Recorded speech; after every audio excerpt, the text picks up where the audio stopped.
ভারতের অনেক জায়গাতেই ভাতের সাথে রাজমার রেসিপি খাওয়ার বেশ চর্চা রয়েছে। তো চলুন আজ তবে সেই রাজমার রেসিপি কিভাবে সহজে বেশ সুন্দরভাবে বানানো যায় তাই দেখে নিই। এই জন্য আমি প্রথমেই যেদিন বানাবো তার আগের দিন রাত্রিবেলা 2 কাপ রাজমা নিয়ে জলে ভিজিয়ে রাখবো। দেখতেই পাচ্ছ ওভারনাইট জলে ভেজানোর পর রাজমাগুলো কিন্তু সাইজে একটু বড় হয়েছে আর নরমও হয়েছে। এরপর একটা প্রেসার কুকারে সেই ভিজিয়ে রাখা রাজমাগুলো নিয়ে তাতে জল আর লবণ দিয়ে ওভেনে বসিয়ে দেব।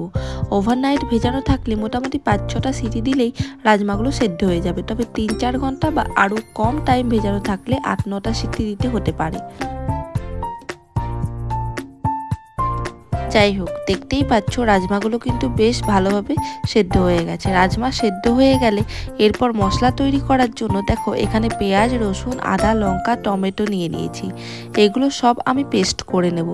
সব কিছু পেস্ট করা হয়ে গেলে এরপর কড়াই ওভেনে বসিয়ে তাতে পরিমাণ মতো সর্ষের তেল নিয়ে প্রথমেই অ্যাড করে দেব গোটা গরম মশলা, লং, এলাচ আর দারচিনি, সাথে একটা তেজপাতা আর অল্প পরিমাণ পাঁচফোড়ন। এরপর পেস্ট করে রাখা পেঁয়াজটা আমি ওর মধ্যে অ্যাড করে দেব আর তার সাথে অল্প লবণ।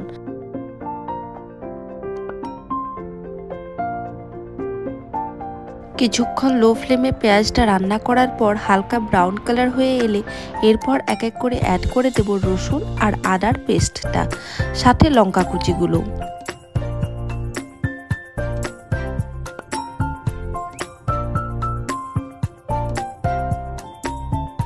অল্প কিছুক্ষণ আদা, রসুন, পেঁয়াজের পেস্টটা রান্না করার পর সবশেষে ওর মধ্যে টমেটোটা দিয়ে দেব।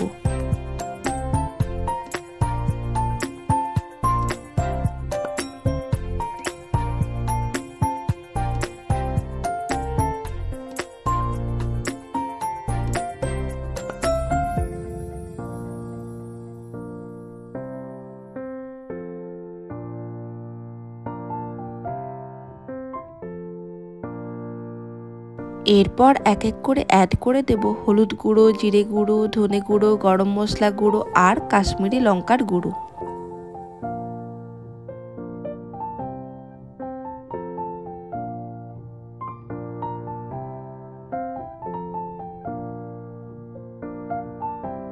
এরপর মশলাগুলো সহ আদা, পেঁয়াজ, রসুনের পেস্টটা ভালোভাবে রান্না করতে থাকবো। ততক্ষণ কষতে থাকবো যতক্ষণ না পর্যন্ত মশলাগুলো থেকে তেল ছাড়ছে। মশলাটা ভালোভাবে কষানো হয়ে গেলে ওর মধ্যে দিয়ে দেব ওই সেদ্ধ করে রাখা রাজমা।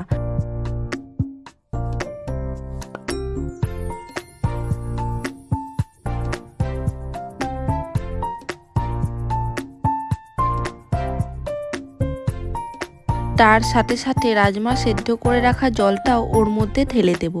এরপর মিডিয়াম ফ্লেমে এই সমস্ত কিছু ভালোভাবে মেশাতে থাকবো। জলের পরিমাণটা তোমরা ফুটিয়ে আরেকটু কমাতেও পারো। রাজমাটা যেহেতু আগেই সেদ্ধ আছে তাই ভালোভাবে মশলার সাথে মিশিয়ে ফুটিয়ে দিলেই রাজমা রেডি হয়ে যাবে।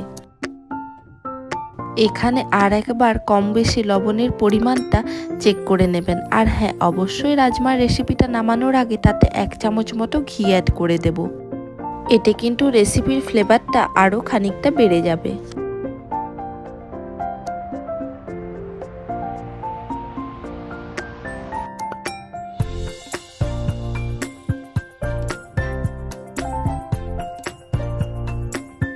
পারফেক্ট রাজমা রেসিপি কিন্তু রেডি হয়ে গেছে।